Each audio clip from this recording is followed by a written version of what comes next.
नीलाञ्जनाभः कनकचयलसत् चञ्चलालिङ्गिताङ्गः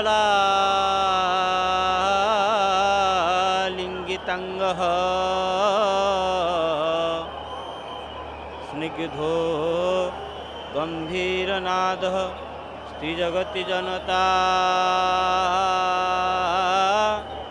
लोचनाले विनोदः भूलक्ष्मीर्मोदकारी त्रिदशपतिधनु भूषणालं कृतांशौ पायानीलाचलास्थो नवमुदितवरो जीवनाधारमूर्तिः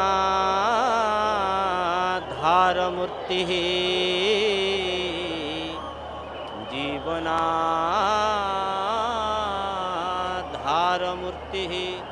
प्रभु मणिमा हे जगन्नाथ स्वामी आपणकर जीवन चरित्र एवं आपणकर अंगभूषण आपणकर सौंदर्य ये तीन लोक को तुच्छ कर दौछि। मणिमा आपण देखुचंती ये भक्त विनोद जो भक्त विनोद आज महाप्रभुंक पाखरे निजर भक्ति को समर्पण कर दौछि।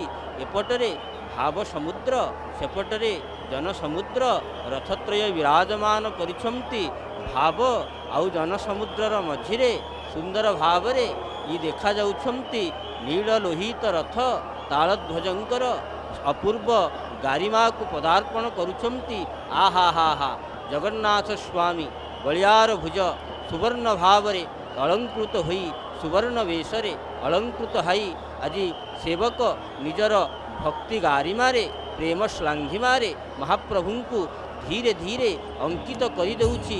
महाप्रभुंकर अपूर्व गंध स्वरूप से श्रीखंड कर्पूर को देखंतु देखंतु महाप्रभुंकर अपूर्व भुज किए कहती महाप्रभु आपणकर भुज तो नाही तेणु आपण आज संपूर्ण भुज हो जाइछंती जे महाप्रभु किए कहती आपणकर पाद नाही किंतु महाप्रभु आपण आज संपूर्ण पादरे आज महिमंडल को दर्शन देउछंती।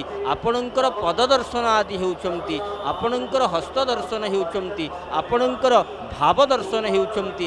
एपटरे देखंतु जेमितिका संपूर्ण भावरे ये बलभद्र स्वामी देखुचंती समस्त सेवक मानक द्वारा आवृत होई सिंहासन रे भाव सिंहासन रे आज विराजमान होइचंती। स्निग्ध मुग्ध कांति महाप्रभुंकर गोटे कथा देखंतु महाप्रभुंकर ये जो बलभद्र स्वामी रहिले ये बलभद्र स्वामींकर ये लाल रंगर कपड़ा एवं श्वेत रंगर कपड़ा तापरे सुवर्ण वेश होइचंती। अपूर्व किरीटी सुंदर भावरे मकर कुंडल प्रतीयमान हेउचंती। एपटरे गोटिए हस्तरे धरिचंती लांगल आउ गोटिए हाथरे धरिचंती वज्र। तेणु ये जो बलभद्र स्वामी आज संपूर्ण भावरे मणिमंडल को शोभा देउछंती अलका लागिचंती झुली जाउछंती अलका आज महाप्रभुंक पाखरे निउछाली हेउची अलका। प्रभु मते आज की पुण्य आपण प्रदान कले मु आपणकर श्री अंगरे शोभा पाइली।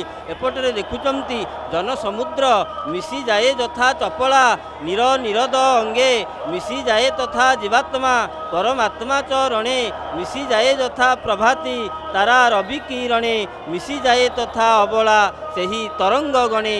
ये जो महाप्रभुंक सहित भक्तर मिलन हेउचंती भक्त सहित भगवानंक सहित आज भक्त रसी जाउची मिसी जाउची पसी जाउची भासी जाउची। जी ब्रह्म सहित पसी जाए मिसी जाए भासी जाए रसी जाए ब्रह्मविति ब्रह्मैव भवति सी मध्य ब्रह्म हो जाए। तेणु ये ब्रह्म क्षेत्र आज संपूर्ण ब्रह्म क्षेत्र रे परिणत होइचंती। एपटरे सुंदराचलरू मंदलाचल पर्यंत भाव लंबी जाउछि। महाप्रभुंकर दिव्य दर्शन आपण माने करुछंती। एपटरे देखुचंती मकर कुंडल कर्णद्वयर शोभायमान हेउचंती। अपूर्व किरीट सुंदर भावरे स्वर्णर किरीट लागी महाप्रभु आज त्रिजगत को चतुर्दश ब्रह्मांड को तुच्छ करुछंती। एपटरे जड़े प्रवचक कहते एवं समस्त घोषक माने कहते जे महाप्रभुंकर जो किरीट ये सुवर्ण किरीट कि सुवर्ण वेश जो महाप्रभु होचंती ये सुवर्ण वेश महाप्रभु को सुंदर करने नुहे। महाप्रभु आज सुवर्ण को आज निजर श्रीअंग द्वारा जितेबाला श्रीअंग रे सुवर्ण लगुच सुवर्णर मूल्य 10 गुण हो जाउची 100 गुण हो जाउची। तेणु ये महाप्रभु आज सुवर्ण को मध्य निजर श्रीअंग रे लावण्य को खेलई देउचंती। एपटरे भाव समुद्र देखुचंती जो कथा कहते श्रीनिवास घटवारी महोदय कि जगन्नाथ होउचंती श्रीर प्रतीक। आपण माने जानती जो सुवर्ण अछंती जो सुवर्ण अछंती ये जो सुवर्ण ये होचंती लक्ष्मींकर प्रतीक। तेणु श्रीदह श्रीसह श्रीनिवास श्रीनिधि श्री विभावन श्रीधर श्रीकर श्रेय श्रीमान लोकत्रयाश्रय।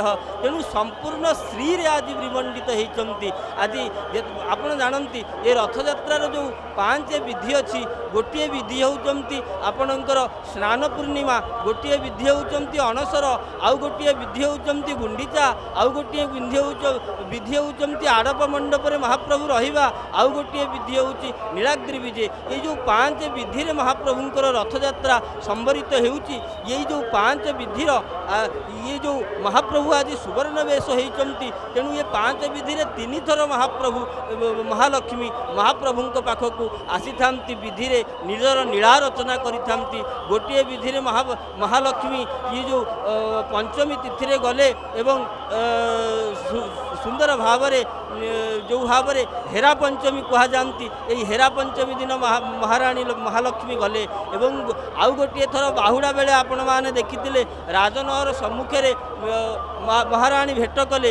एपटे आउ गोटे थर आज देखिए जे नीलाद्रि विजय बेले महालक्ष्मी जाउछंती। किंतु ये गोपनीय भाव में महालक्ष्मी जेहेतु सुवर्णर प्रतीक तेणु आज गोपन भाव में महाप्रभु पाखरे अछंती सुवर्ण लागी होउछंती। तेणु श्री सहित जेतेबेले महाप्रभु मिसी जाउछंती तेणु श्रीदह श्रीसह श्रीनिवास श्रीनिधि श्री विभावन श्रीनिधि रे आज परिपूर्ण होउछंती। आज निधि विशेष आज समस्ते आज भावर सहित भक्तिर सहित महाप्रभु को आज निउछाड़ी हो पड़ुछि। प्रभु आपणकर सेवा आपणकर ये जो श्रीपयर श्रीभुज को देखा मात्रे मन पवित्र हो जाउछि।